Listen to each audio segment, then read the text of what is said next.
Cool. So if you guys had looked at the calendar, you would know that tonight we are talking about Transformers. Yes, it's cheesy cartoon picture, but hey, why not? Cool. So there's many types of Transformers. We'll see how much we get through tonight, but the aim is to cover off at least the first three topics that you can see on your Moodle. So start off with, we'll talk about the principles of operation. So you guys will have looked at before, hopefully. All transformers work on the principle of electromagnetic induction. Basis of this principle involve three factors: an electric current, a magnetic field, and relative motion between the electric current and magnetic field. So we use two of these factors to create the third. So for example, if a conductor carrying current is placed in a magnetic field, it will naturally want to move. An electric motor is an example of this. Conversely, if we move a conductor through a magnetic field, current is induced into it. This is how an electric generator works. Cool. So you're probably thinking transformer doesn't move unless it's an Autobot or a Decepticon. This is correct. However, when we apply an AC voltage to it, the magnetic field expands and contracts as the voltage moves through it, positively and negative half cycles. This expansion and contraction of the magnetic field is the relative motion between the field and the material around it.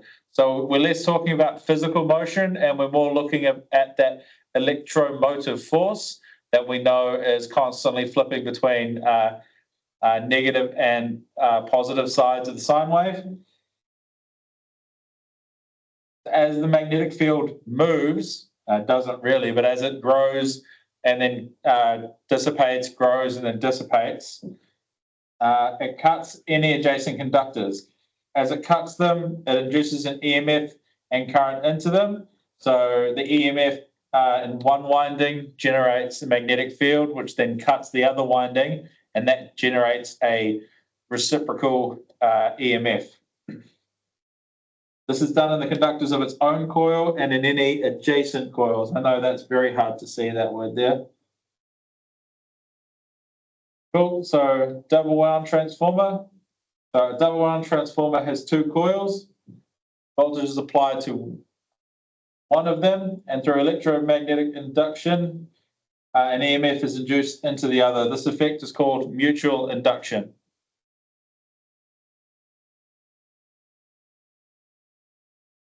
Before we go any further, just want to check that everyone can see the screen.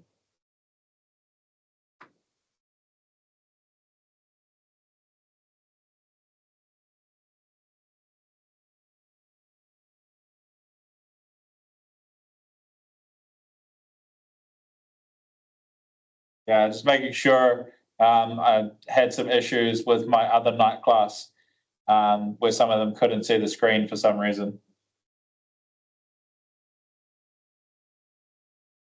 Yeah, so this is your basic double wound transformer. So if you were to open up like your has anyone opened up their microwave or a microwave before and had a look what's inside of it?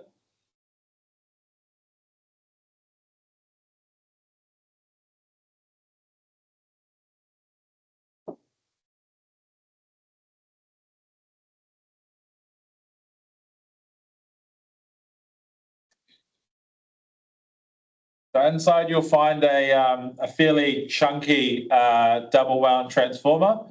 And what I've seen a lot of people do is they will open up that transformer, take one of the windings off, replace it with some big like 16 mil cable, wrap it around like once or twice.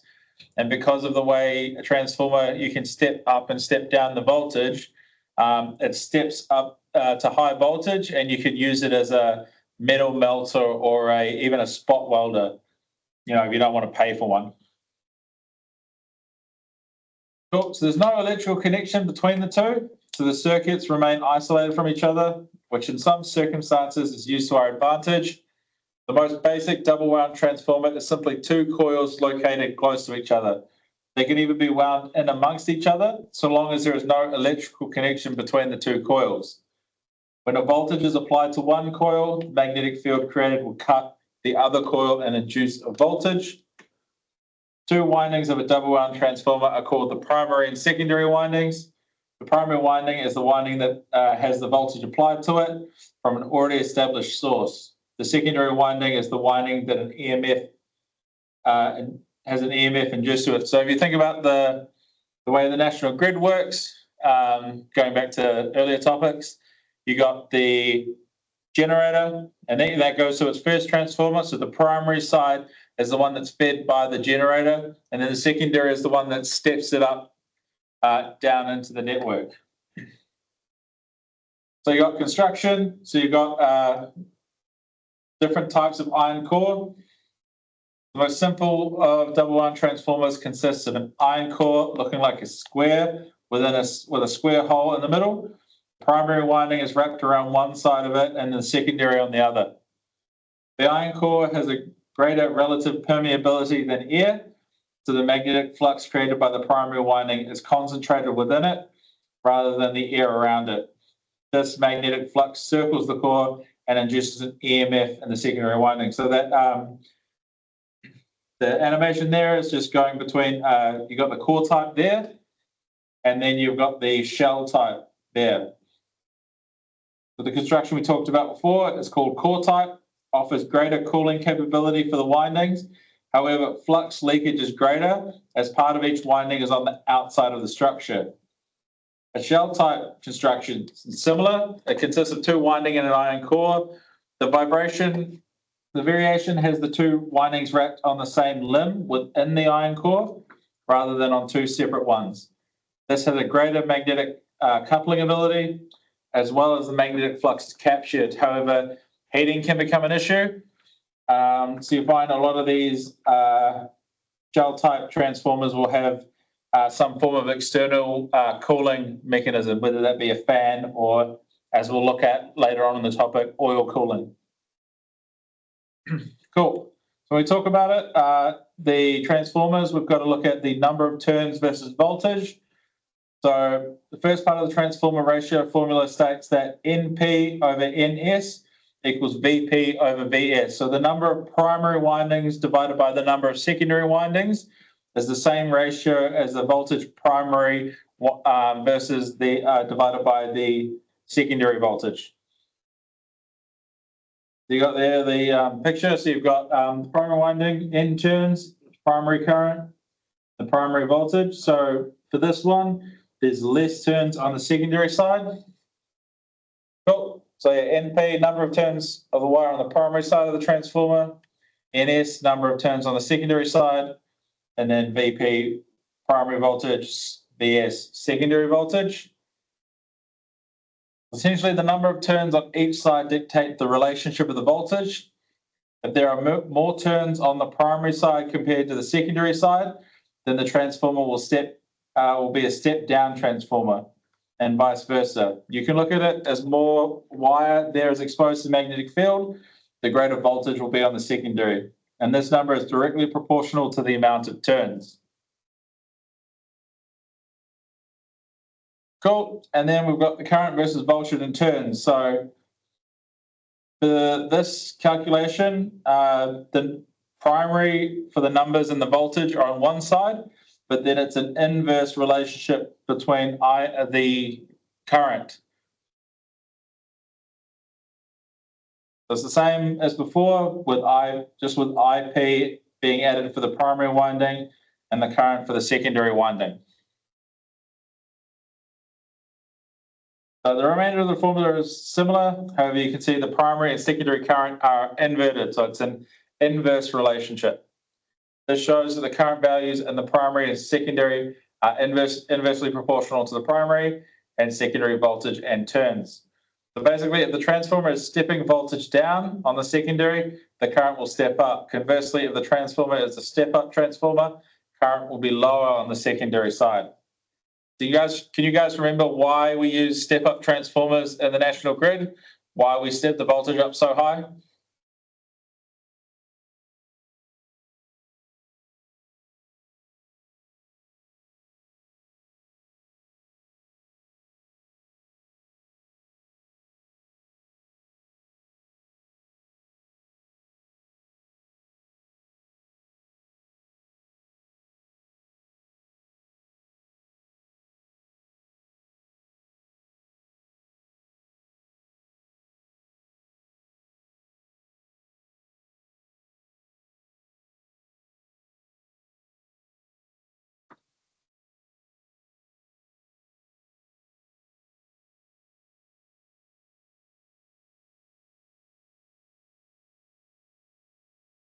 Yeah, smaller cables are more efficient, but why can we use smaller cables?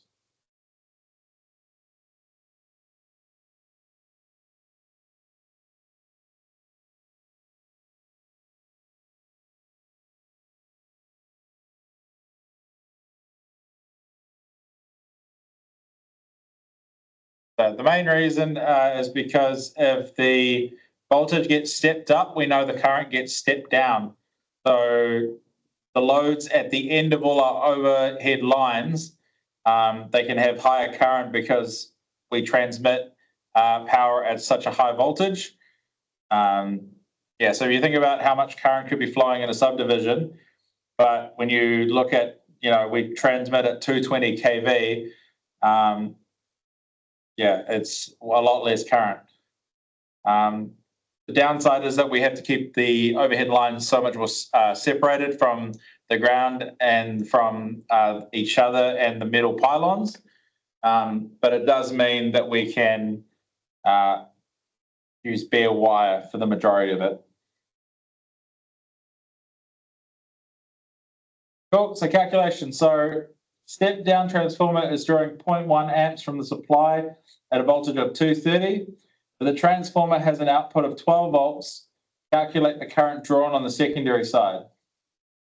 So we know the formula is Vp over Vs equals Is over Ip. So then we can rearrange the formula. So Is equals Ip times Vp. Basically, we're getting the VA or the power being used by the transformer and then dividing it by the secondary voltage. Then we input the numbers. So we've got 0.1 amps for our primary current, and then we've got 230, and then our secondary voltage being 12. We end up with 1.92 amps. Cool. So then we can do the power calculation. So power primary equals Vp times Ip. 220 times 1, 23 watts. When we look at power secondary, voltage secondary versus current secondary, 12 times 1.92, 23 watts. So the power supplied is constant. This is assuming that losses within the transformer are negligible, but transformers are extremely efficient as it is. So we will talk probably in a couple of weeks about efficiency. Actually, no, more likely next week about efficiency and losses. Cool. So some applications. So double one transformers are used for a variety of uses, from converting voltages up and down across the national grid to reducing voltages to safe levels for children's toys. So you've got network reticulation, industrial equipment, portable appliances in high-risk areas, small appliances and toys. You've got transformers inside your downlight drivers, inside the battery packs power packs we use to power our laptops, the wall chargers we use to charge our phone. We use them pretty much everywhere. Not necessarily double wound, but transformers. Cool. Auto transformers. So auto transformers, I think the idea with that picture is that the truck's supposed to use the magnet to make itself go forward. And no, we're not talking about Autobots. Cool. So before we look at how an auto transformer works, we have to look at another law of electrodynamics. So the physicist Emil Lenz, you don't have to worry about that, created by the induced current opposes the initial changing of magnetic field. So the direction of current induced by a conductor by a changing magnetic field is such that the magnetic field created by the induced current opposes the initial changing magnetic field. So it can be broken into steps. So the alternating current flows through a turn within a coil or winding. That alternating current creates a changing magnetic field around the coil. The changing magnetic field cuts the adjacent turns of the same coil. A current is induced in the conductor, but in the opposite direction due to Fleming's right-hand rule. Does everyone remember how to tell the difference between the right and left-hand rule?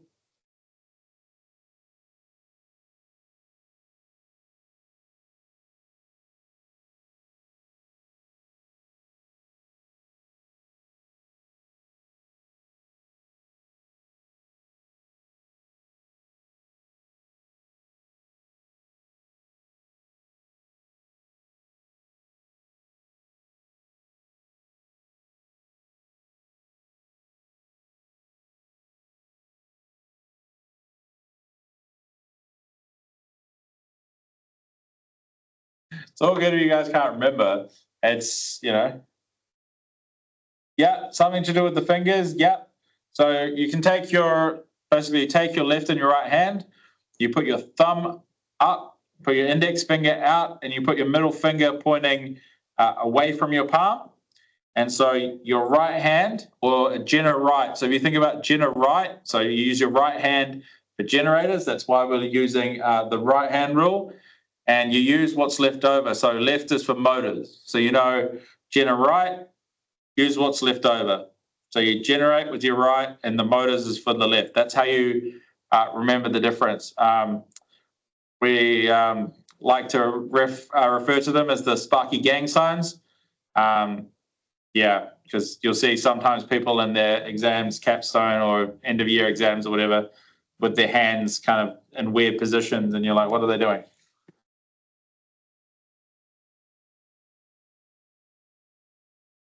That current counteracts the original current and creates its own magnetic field that counteracts the original magnetic field.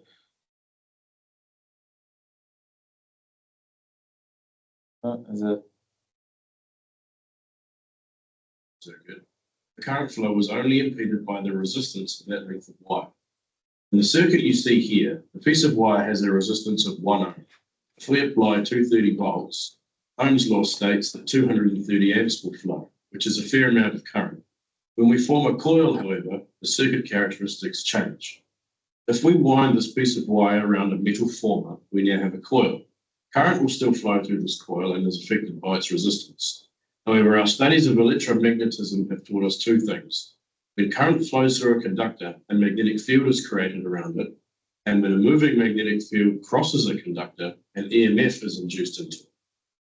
When in a coil, these magnetic fields affect each other, which is described by Lenz's law. The direction of current induced in a conductor by a changing magnetic field is such that the magnetic field created by that induced current opposes the initial changing magnetic field. That was a mouthful, so let's break it down. First, current flow creates a changing magnetic field around the coil. The changing magnetic field crosses the conductors next to it. This induces a current into that part of the conductor, but in the opposite direction. We can look at the two waveforms and see that the induced one is opposite to the original one. We can see the induced current increases as the original current increases, but in the opposite direction. This is the induced current reacting to the original current, and this is why we call this opposition reactance. Our coil circuit has 230 volts RMS applied to it. Its resistance is 1 ohm and reactance is 10 ohms. This gives us 10.05 ohms of impedance. You'll learn how to calculate this impedance in a later topic. This total impedance is what will oppose the current in the circuit, which comes to a total of 21.9 amps. This shows that a properly constructed coil can be used to reduce current flow in a circuit.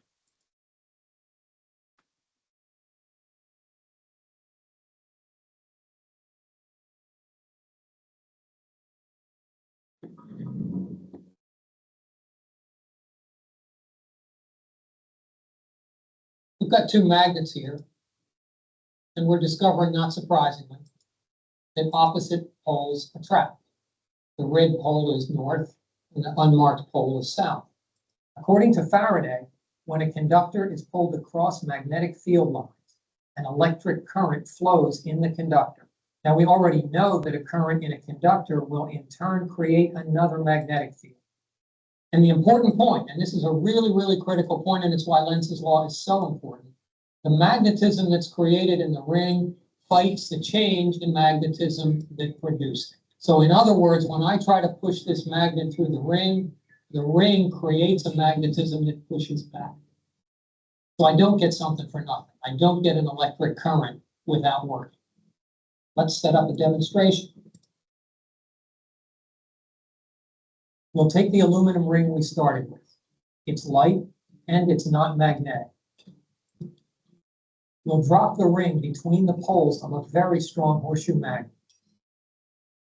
If there were no magnetism here, the ring would fall under the influence of gravity. But as it enters the poles, we induce a current in the ring because we're increasing the number of magnetic field lines, or what we call magnetic flux, enclosed within the ring. A current starts flowing in the ring becomes an electromagnet. The poles of the induced electromagnet oppose the poles of the horseshoe magnet. And so the magnetic field of the big magnet creates a net upward force on the ring, opposing the force of gravity and slowing the ring's descent.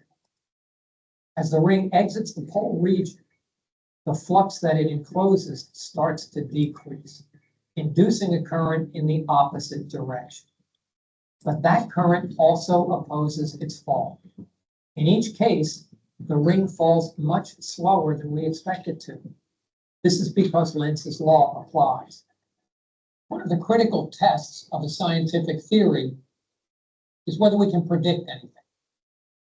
If what we've just said about Lenz's law is true, if we can keep current from flowing in the ring, the effect disappears. So what if we were to take the ring that we just dropped and put a small cut in it so there was not a closed path for current? According to that, the ring should not be influenced by Lenz's law, and it should drop entirely under the influence of gravity. Here we've got a ring with that cut in it. When we drop it through the magnet, we note that it falls unimpeded with no surprising delays, as we just saw in the previous example. Another way to have a look at Lenz's law would be to imagine that instead of one ring, as we've just seen, we had many rings. And those rings were stacked together to form a tube. If a magnet were to go down that tube, it would induce a current in each ring, and each current would fight back against the magnet. So we'll take a thin tube and a powerful magnet. The tube, of course, would be not made out of iron or steel, so that there were not any magnetic effects on the tube. Let's drop a pencil through the tube, a non-magnetic object, to see that under normal circumstances, gravity controls the behavior. The pencil falls through as rapidly as we expect. But when we drop a magnet through it, it takes much longer.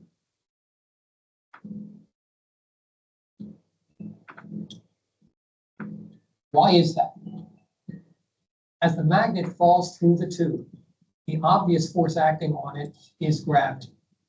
But along with gravity, as it falls through each ring of the tube, it induces a current around the ring.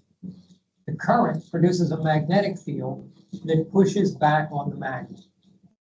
So the magnet's now feeling three forces: one downward from gravity, one upward as the lower electromagnet repels it, and one upward as the upper electromagnet attracts it.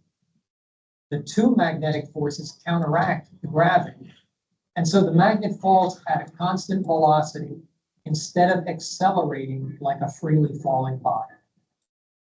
So why does Lenz's law matter? Well, it matters because it tells us we can't get something for nothing. That when we make electricity, we make it by fighting magnetic fields, by pushing, so that we still need mechanical energy to make electrical energy. Energy is conserved even if we switch forms from mechanical to electrical. We can see Lenz's law come into play in many places. One of the more interesting places is in the behavior we call maglev, or magnetic levitation. Magnetic levitation generally applies to an object moving over a long distance of a non-magnetic conducting material. We can't set up a long track like that that fits in our laboratory, but if we take a stationary magnet and a spinning aluminum disc, we can get the same effect. We have a spinning aluminum disc underneath a strong rare earth button magnet. As the disc spins, we'll hear the noise of the magnet scraping along the aluminum disc. And as the aluminum disc picks up speed, the rate at which the magnetism changes for each surface area point of the aluminum gets higher and higher. That induces more current, and more current produces more magnetism. If we move fast enough, the induced magnetism pushes back on the button magnet with its own weight. and it lifts the magnet off the surface of the aluminum. We've now seen 3 demonstrations of Lenz's law. In all of them, we have discovered that if we produce electric energy, we've got to do so by putting in mechanical energy. That the laws of physics that we've learned in mechanics transfer right over to electricity and magnetism. That forces come in pairs, that energy is conserved, and that these electrical behaviors that are not as intuitive as the mechanical behaviors still follow all the rules. We don't get something for nothing in electricity any more than we did in mechanics.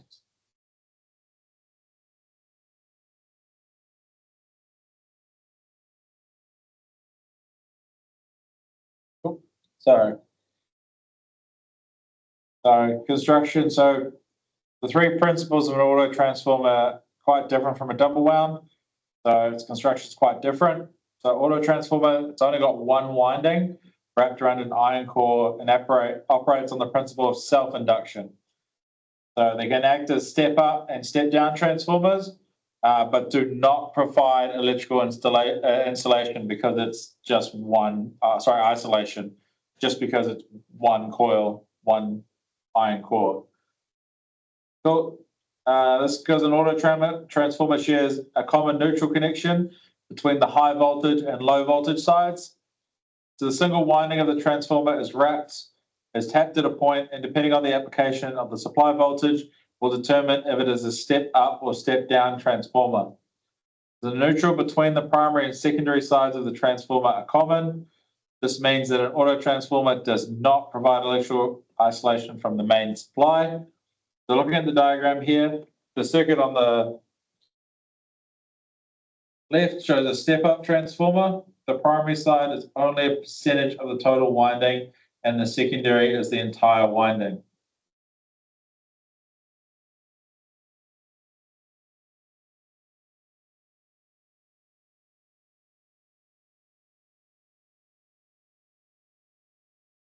Yeah, you got the high voltage on the left-hand side, low voltage on the second side.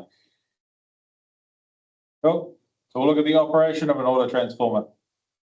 So auto transformer still performs the same task as a double wound, converts voltages from one level to another. However, it works on the principle of self-induction. So the conversion of voltage is the result of Lenz's law and the effect that the magnetic field of the single winding has on itself. So we'll look at different methods of performing the conversion calculations. So the volts per turn method.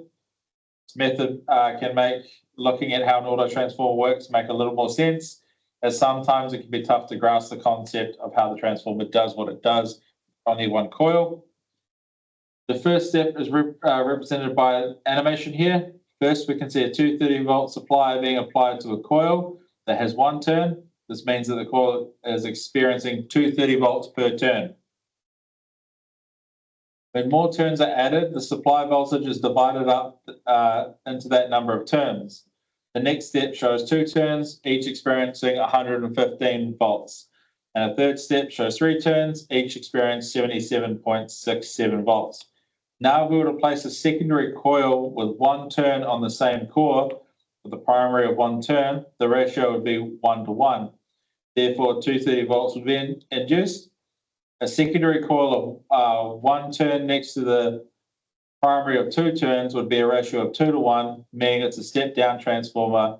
You could look at it as if it is the secondary turn would receive 1 turn's worth of voltage, or 115. Cool. So you step down auto transformer. So auto transformer works in the same way as stated above. The number of volts per turn on the secondary is directly converted into the amount of turns on the secondary. The number of volts per turn on primary is directly converted into the amount of turns on the secondary. See the animation here? Yeah.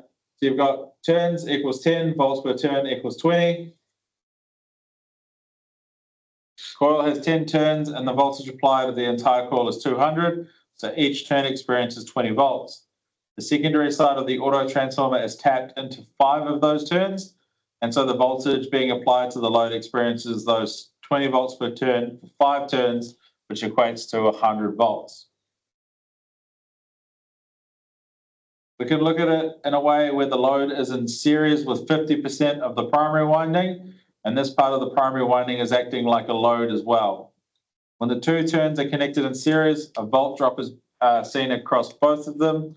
Remember, however, that the winding is not like a physical resistor, and because of this, the voltage applied to the second side of the transformer will always be a percentage of the voltage applied to the primary, other than when voltage regulation is taken into account. So we'll study that later. So in this case, the auto transformer is 50% tapped and it's delivering 50% of the supply voltage.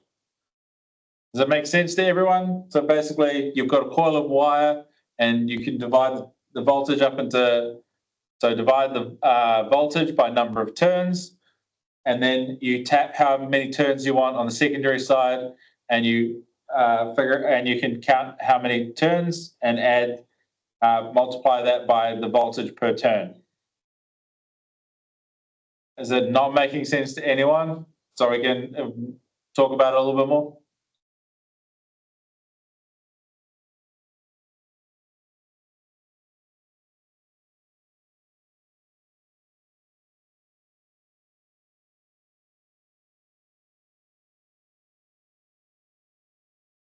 Cool, sweet, yeah.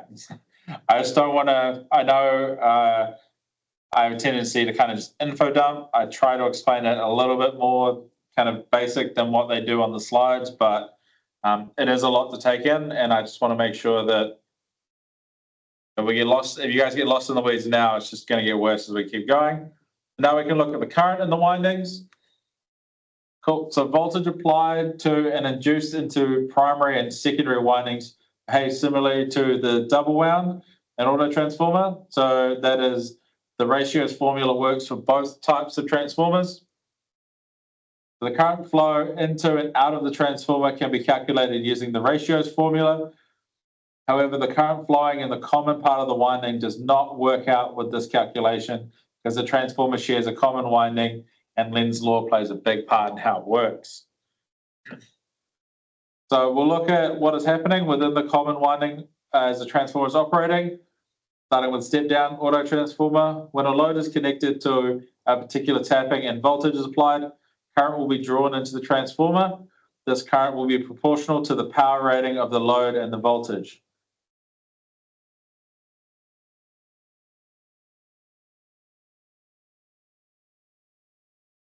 So for example, let's say we have a 2 kilowatt motor connected and the supply voltage is 230. Using Ohm's law, we can calculate the current draw, which will be 2000 divided by 230, which gives us 8.7 amps. The motor, however, is designed to run on a lower voltage. In this instance, that voltage is 150 volts. The auto transformer must then be tapped at a percentage so that it will apply this voltage. To achieve this, it is tapped at 65%. Due to the lowered voltage, the current draw from the transformer must naturally be higher to maintain the same power rating. In this case, it can be calculated as I equals P over V, 2000 divided by 150, 13.3 amps. So one example of this, the other day working on a roller door motor. So the roller door motor itself runs at 230, but it had a magnetic brake release at 110. So it has a auto transformer inside the motor housing that steps the voltage down when the motor's running to release the brake, and then disengages afterwards to engage the brake. Cool, tap changing and variable transformers. Cool, so tap changing on an auto transformer is done much the same as a double wound transformer, only it is done on the secondary winding. Tapping points are connected along the winding so that the number of turns in a circuit with the load is altered. One advantage of the auto transformer concept is that it can be easily adapted to construct a transformer where the voltage is easily adjustable and capable of a range of outputs. This type of variable transformer is known as a variac. Variac is a single winding wound around a toroidal core, which is a circular loop. Each end of the winding is connected to the primary terminals where the supply would be connected. A conductive wiper set on a central pivot can be rotated around the winding, maintaining contact with the winding all the way around. This is one of the secondary terminals, and the other secondary terminal is common with the primary side, typically on the neutral. This allows for a stepless transition in voltage all the way around and can even act as both a step up and step down transformer in one unit. A typical single phase Variac would have a range from 0 to 260 volts on the secondary, allowing for a slight step up. A three-phase Variac is essentially three single-phase coils wired in a three-phase configuration. So one other than the rotating one kind of tap changing transformer they use on the lines, the overhead lines, because as current draw increases, the voltage will sometimes dip, and so they need to bring up and bring down the taps as needed to maintain that voltage. Cool. Cause hazard. So hazard one, broken secondary winding. So step down auto transformer lowers the voltage applied to the secondary side through the application of Lenz's law. It is due to the back EMF of the whole winding that reduces the voltage. If the winding were to break in the secondary winding, the primary circuit through the winding is broken, leaving the full supply voltage to be applied across the load. This can damage insulation and is only rated for the lower voltage and poses a risk of fire and shock. So yeah, if you've got a 230 volt supply and it's powering a 12 volt device and your secondary winding breaks, all of a sudden you've got 230 volts flowing down into that 12 volt supply, which is particularly dangerous if that 12 volt supply is there because it's extra safety low voltage and it's for specialized equipment or to make it safe for you to use the piece of equipment in a dangerous area. Cool. Hazard two, broken primary neutral. So due to the lack of current flow within the secondary winding, there is no back EMF to reduce the voltage being applied to the load. This may look like hazard one, but now the break in the neutral is common, there will be no potential difference between the terminals of the load. However, there will be a potential difference between each terminal to earth. This potential difference will be at the supply voltage level, meaning there's a risk of insulation breakdown and the shock and fire of a circuit is made to earth. So broken neutral, you think, oh, what's going on? You go to grab the device, and if there's a leakage you get a leakage of 230 volts if you touch it. Cool. So hazard three, transposing. If an earth fault were to occur, in this configuration, the transformer and connected load will still function as usual. However, the phase conductor becomes the common conductor, meaning that the load is lifted to the primary voltage from earth on one terminal, and the other is the difference between the load voltage and the primary voltage. So you get an earth fault on the phase. You're going to get 230 volts if it's transposed. Yeah, it's connected to neutral. Now it's not. It's connected to the load, the phase side. In other words, if the supply voltage is 230 volts and the load voltage is 24 volts, then the voltage between the common terminal and earth will be 230 volt, and between the return conductor will be 206 volts. If an earth fault were to occur, the user of the load connected to the secondary would be at much higher risk if the polarity was correct. There's three major hazards with auto transformers, and you'd be amazed how many times people make those mistakes. Cool. So now we'll take a look at isolating transformers. They're not too common. Has anyone worked with any isolating transformers? Other than here in the workshop, of course, we do have them here for you guys to use on block course.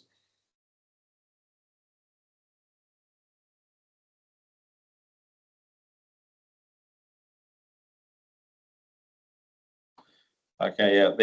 The last time I worked with a isolating transformer was in a hospital. For the operating theatres, they had to have particular equipment that was right above the patient, connected to through an isolating transformer. So it was disconnected from earth. So for some reason, they were to touch the piece of equipment and the patient at the same time, that it wouldn't have a path through earth because it can't go through earth to the transformer. The only thing to remember if you ever have to do those is sometimes they require an earth reference for the controller. So there's one thing, don't cut the earth on the transformer if there is one, just in case. Leave it coiled up and disconnected. Cool. So construction. So an isolating transformer is a double wound transformer with an identical or very similar number of terms on the primary winding as on the secondary. Sometimes there will be slightly more on the secondary side just to increase the voltage. That way, when you plug a load in, the volt drop doesn't mean the tool is useless. Similarity in turns ratio means that the input and output voltages should be very much the same. There may be slightly more turns on the secondary winding, so the secondary voltage is ever so slightly raised.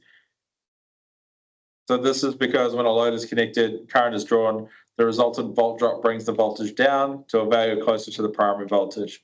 The difference in voltages here is called regulation, which we'll talk about shortly or in a few weeks.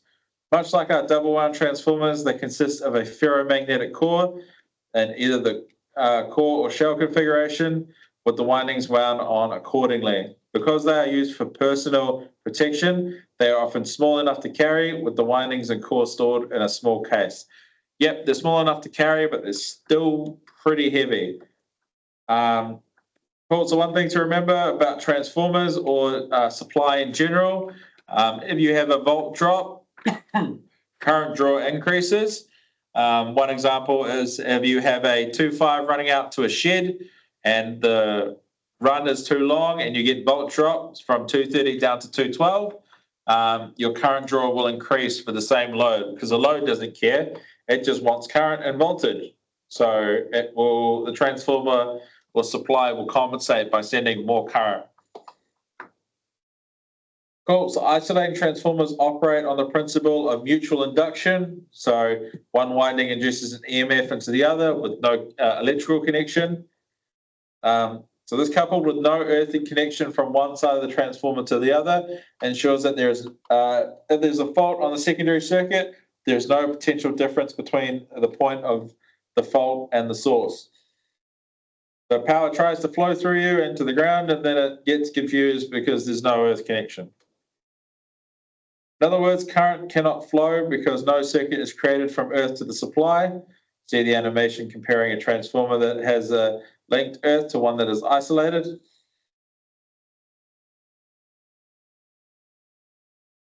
Cool. Safety aspects. So although using an isolating transformer can greatly minimize the risk of electric shock, when using isolated transformers, they do come with their considerations. So it's advisable to keep the number of appliances used by an isolating transformer to a minimum, ideally one. This is to minimize the loading placed on the transformer and to minimize the risk of any potential existing between appliances, which leads to the next point. If more than one appliance is to be used by an isolating transformer, they must be bonded together, but not earthed.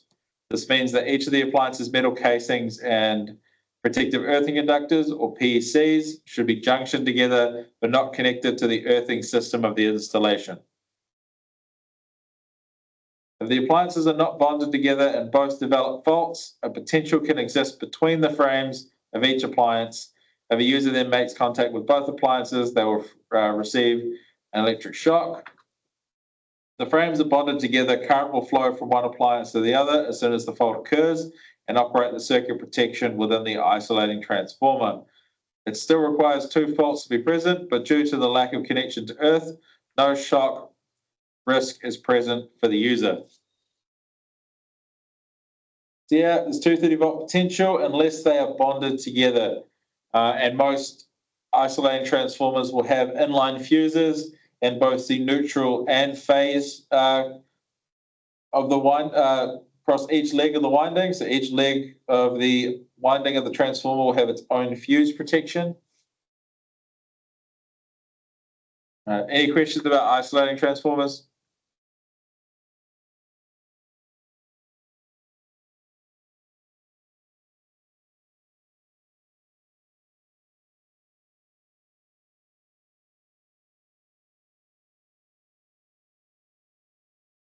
Cool. What was everyone working on today? What did you guys do at work? What was the main task of today? Was it maintenance, new build, working on a hospital, working on a house?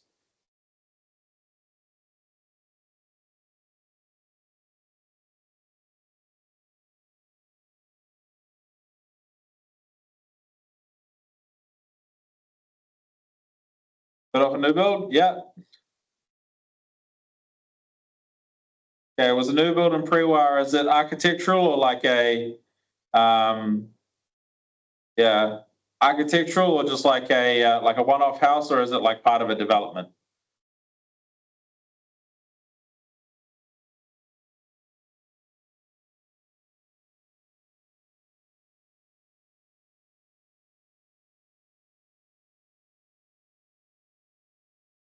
Oh yeah.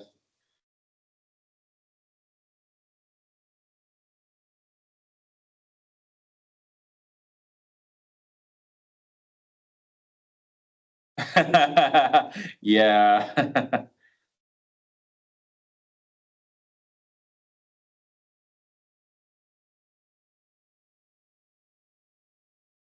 Yeah, I gotta admit, I don't miss two-story houses or townhouses. Let's be fair, some of the townhouses around Wellington, three-story, and I don't know how those guys managed to wire those. It would be such a pain. I never had to work on any of them, thankfully.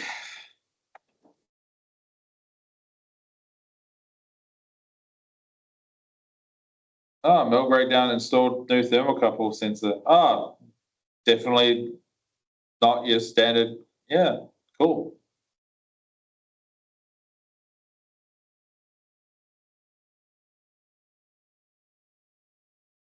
Traffic lights. Do you Downer or another company?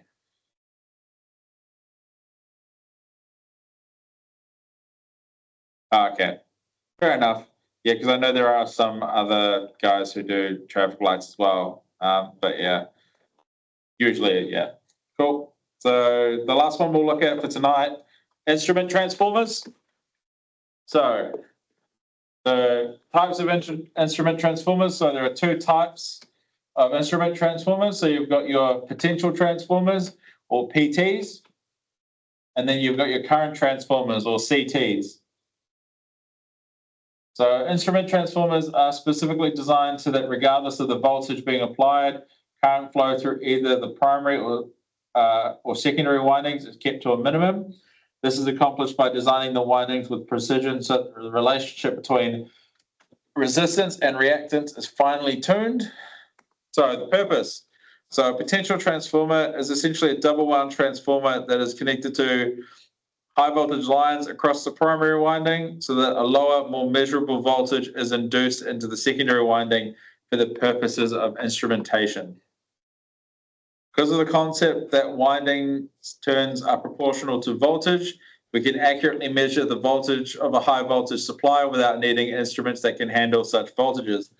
The voltage transformer is often connected to a measuring device that automatically calculates the high voltage value by multiplying the low voltage value by the turns ratio. The potential transformers can also be known as voltage transformers or VTs, but due to the fact we are learning about all manner of voltage converting transformers, we'll differentiate the two by calling the instrument type of a transformer a PT. So yeah, the instrument measuring the voltage on the secondary side will be of such a high accuracy, so it'll be measuring to however many decimal places of the voltage, so that way it can accurately tell exactly how much voltage is flowing to those high voltage lines. Mainly so the network has a requirement to supply voltage at a specific level to the property or to the business. And that's legislated in the ESRs and the Act. As said before, a PT is built such that the same as a double wound transformer, there are two windings placed upon a ferromagnetic core made of laminated silicon steel plates. The main difference between a PT and a standard double wound transformer are PTs are designed to keep primary and secondary currents to a minimum, so there is very little chance change in voltage when current is drawn. In other words, volt drop is kept to a minimum to keep the readings as accurate as possible. So the secondary voltage of a PT generally never exceeds 110, even when the primary voltage can differ greatly. The PTs come in three types, so your conventional wire wound or electromagnetic type, the circuit diagram represented here, a capacitive type or an optical type. Conventional wire wound types are just as you would imagine, a basic double wound transformer. These types are used with relatively low voltage ranges. Capacitive type PTs utilize a chain of capacitors between the high voltage terminal and the windings in order to further isolate the electrical circuit.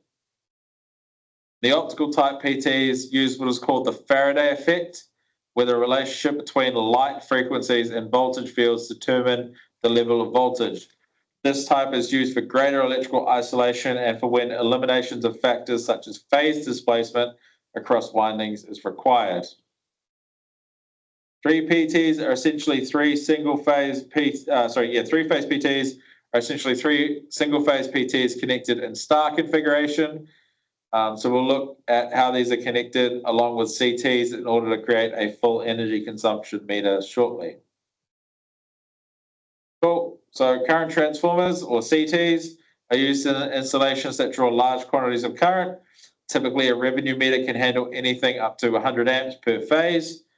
Installations that draw more than 100 amps per phase will often employ CTs to represent the installation's current drawn, but reduce the value so that to that which the meter is capable of reading. These are called measurement CTs. CTs can also be employed to protect high current circuits by reducing the incoming current value to a level that can trigger a device that opens a large set of contacts to interrupt the main supply. These are called protection CTs. So we'll discuss the difference in construction operation between the two types shortly. No matter their application, all CTs are designed to reduce current proportionally to the incoming supply. So you would normally see these on so the last time I was around when one set was installed was on a university in Otaki. Basically, the incoming main supply was, the transformer was right next to the main switchboard, and I think it was something ridiculous, like 150 aluminium mains, something ridiculous. They were huge. But basically, yeah, we needed CTs on those because it was drawing well in excess of 200 amps when a whole bunch of the equipment in school was being used. So yeah, definitely needed CTs there. Cool. So operation CTs are constructed so that the secondary winding will deliver a proportional amount of current in regards to the primary with a high degree of accuracy. The secondary currents often classify the ratings of the CT. Depending on the application, a typical CT will deliver either 5 amps or 1 amp maximum on the secondary. This value is combined with the primary current to give a ratio. For instance, a typical CT ratio is 300 to 5. So a 300 to 5 ratio means that when 300 amps flows in the primary, 500 amps will flow in the secondary. The meter or instrument is programmed to realize there is a CT being used for the ratio of 300 to 5. So when it sees a 5 amp flowing through it, it reports 300 amps. If it detects 2.5 amps, then it knows that 150 amps will be flowing in the primary. Modern CTs tend to have a secondary rating of 1 amp. So a 500 to 1 ratio means that for every 1 amp flowing in the secondary, 500 amps is flowing in the primary. Cool. So hazard and safety. CTs can be dangerous when worked on by anyone who does not know how they function properly. Thus, it is important to know how they operate so that we can understand the dangers they pose and how to work on them safely. Because a CT has very few turns on the primary side, its reactance is very low. This means that the primary current remains very much unaffected by the magnetic effect of the CT. Conversely, the secondary is made up of a lot of turns, so has a relatively high reactance. When the secondary side is fully loaded, these turns provide enough demagnetizing force to counteract the primary, which limits the voltage applied to the secondary winding.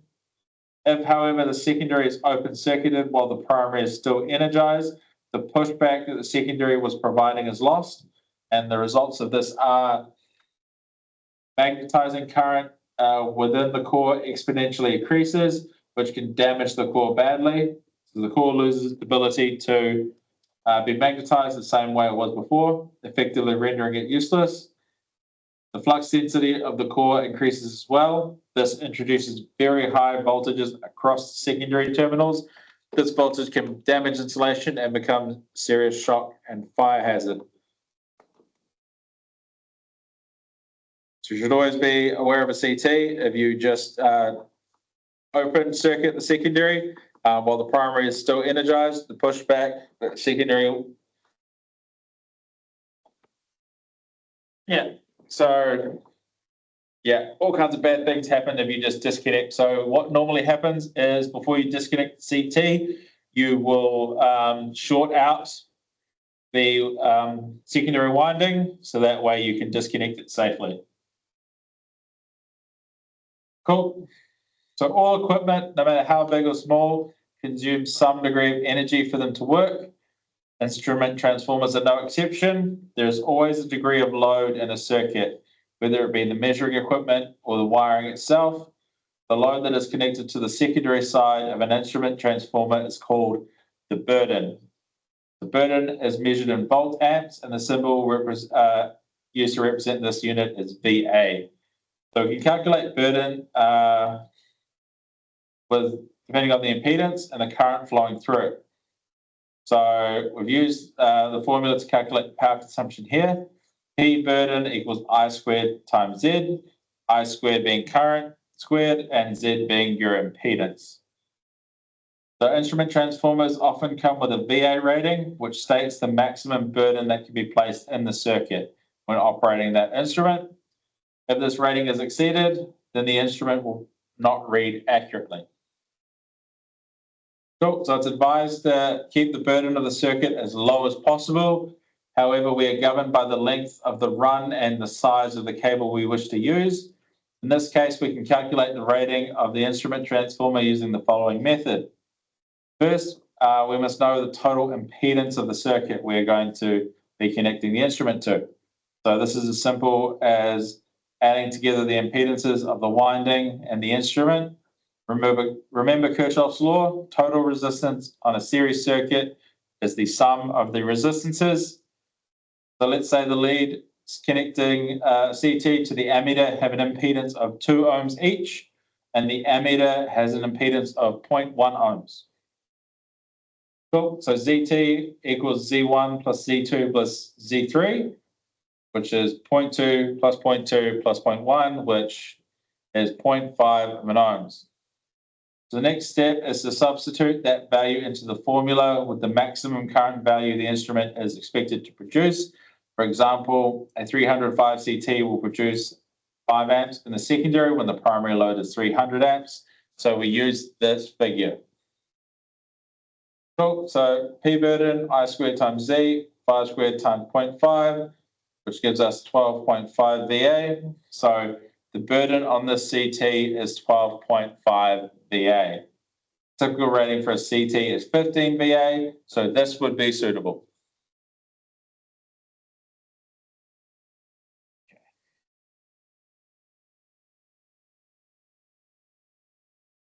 It didn't actually take us through, where are we going? Back.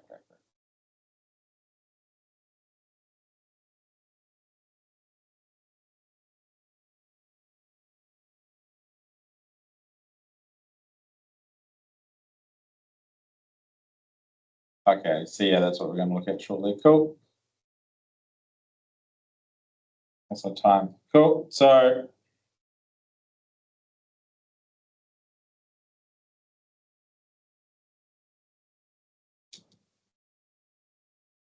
far we've covered off double wound transformers, auto transformers, isolating and instrument transformers.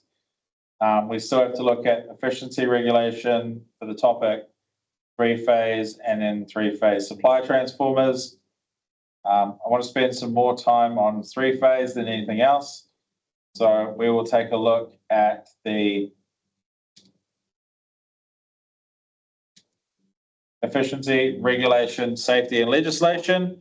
Yeah, it's not going to be fun. So the first thing we have is ion losses. So because these losses are a result of electromagnetic induction of the core from the primary, it does not matter what load is connected to the secondary winding. The losses will always be the same, even when no load is connected at all. It requires energy to magnetize the ion core, even if the core is not inducing anything into the secondary winding. Because of this, we call these losses constant or fixed. The value of them are always the same, no matter what the load. So there are two types of ion losses: eddy currents and hysteresis. Probably hear that word a few times. So eddy currents. So these are currents that are induced into the core. As we know, any current flow in a conductor creates heat due to the resistance of the conductor. The transformers are no different. Current constantly circulates through the core when it is magnetized and is considered a loss or wasted energy because it is not useful to us. So we can minimize these eddy currents by building the core out of a more resistant metal such as silicon steel. Make sure you keep a note of that, silicon steel.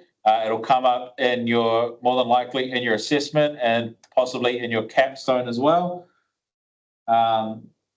This alloy is still very good magnetically speaking, but has a higher resistance, therefore lowering the amount of current flow within it. So it has a high resistivity electrically, but has a low permeability magnetically. You can also limit these eddy currents by reducing the cross-sectional area of the core. We still need a good amount of steel to achieve maximum electromagnetic induction. However, if we build the core out of thin laminations that are insulated from each other, we have effectively created the same size core, but reduced the cross-sectional area in which current can flow through. So it's thin sheets of steel. So it'll go sheet of silicon steel, insulator, silicon steel, insulator, silicon steel, insulator. But they'll be very thin and very tiny. If you guys have an old microwave, or you know somebody's got an old microwave, open it up, cut open the transformer and have a look inside of it. It will be a very good way to picture it. And then we talk about hysteresis. So this is a type of loss attributed to the constantly changing polarity of the magnetic field. When something becomes magnetized, its molecular makeup is rearranged. When the magnetic field is changing polarity 50 times per second, all of the atoms and molecules within the core are rearranged 50 times per second. As these atoms and molecules move, they create friction, which generates heat, and thus it is not useful energy for us. Technically, when you think about it, a transformer does not actually have moving parts, but it still generates heat because of that constant change of magnetic field. Again, like we talked about before, it's not a physical movement, but a magnetic movement or a electromotive and magnetic force. Yeah, and when you move atoms, they heat up, but also atoms need to heat up so they can move. If we think back to atomic theory, the hotter a element or material is, the looser the bonds are inside that material and the more they can move around. Cool. So the basic, the basic efficiency formula is percentage N equals P out over Pn times 100. Cool. So introducing losses. If we do not know the input power of the transformer, but know its rated output, and its losses at the rated output, we can calculate its input power and its efficiency from there. So the basic way to look at the transformer losses is this: Pn equals P out plus losses, and thus we can modify the basic efficiency calculation to include this losses formula. So efficiency equals P out divided by P out plus losses. Cool. So regulation. So in the past, you guys will have looked at current flow in a circuit and volt drop across the circuit. So one of Kirchhoff's laws states when one or more loads are connected in series, the sum of the potential differences across those loads will equal the supply voltage. When we think about a circuit comprised of a supply via a transformer and a load, we can see that the two components are in series with each other. So like everything, the windings of the transformer have resistance. So therefore, two loads in series with each other will see a volt drop across each one. And the sum of these will total the supply. This means that when a transformer is supplying a circuit, a certain amount of voltage will be dropped across the secondary winding, leaving the rest of it to be fed across the load. If the load becomes too high, the current draw from the secondary winding can cause such a volt drop across itself that the supply voltage to the rest of the circuit falls below acceptable levels. The difference between the voltage measured across the terminals of the winding when there is no load present and when there is full load present is called the regulation of the transformer. This regulation is expressed as a percentage and can be calculated by using the following formula: voltage regulation equals VNL minus VFL divided by VNL times 100. So that's voltage no load, voltage full load divided by voltage no load times 100. So have you guys had your year 2 block course yet?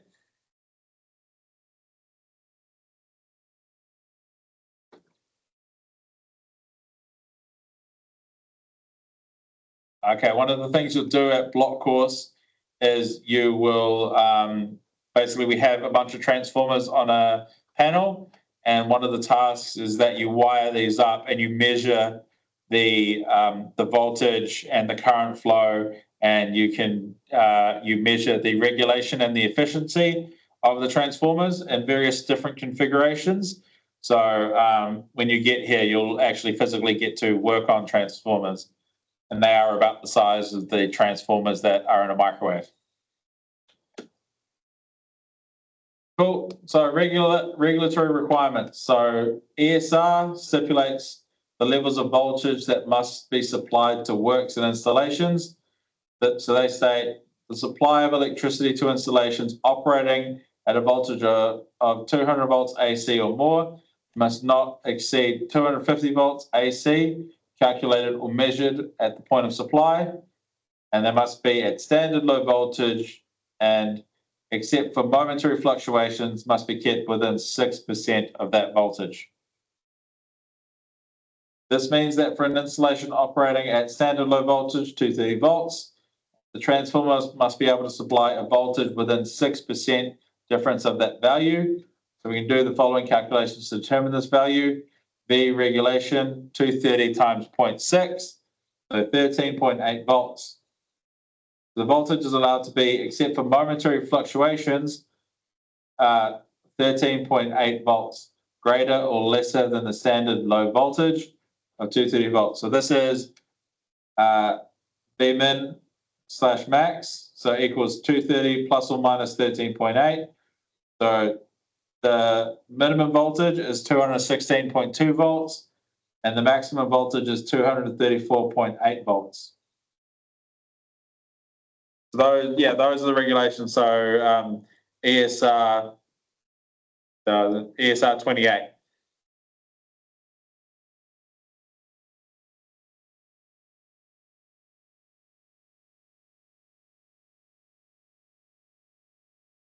Yeah, so that's been a lot of information for you guys. So make sure, so does anyone still not have access to the Moodle?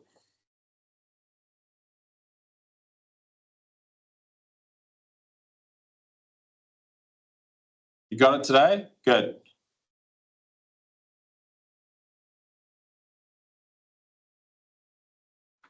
Okay, so I talked to people in the office, and what it turns out is that it's basically a registration issue. If you don't have an existing Moodle, or haven't been added to it, basically there's a registration. So something's gone wrong. And as far as I know, there's only like 1 or 2 people doing registrations, and yeah, your mentors are trying to keep on to them.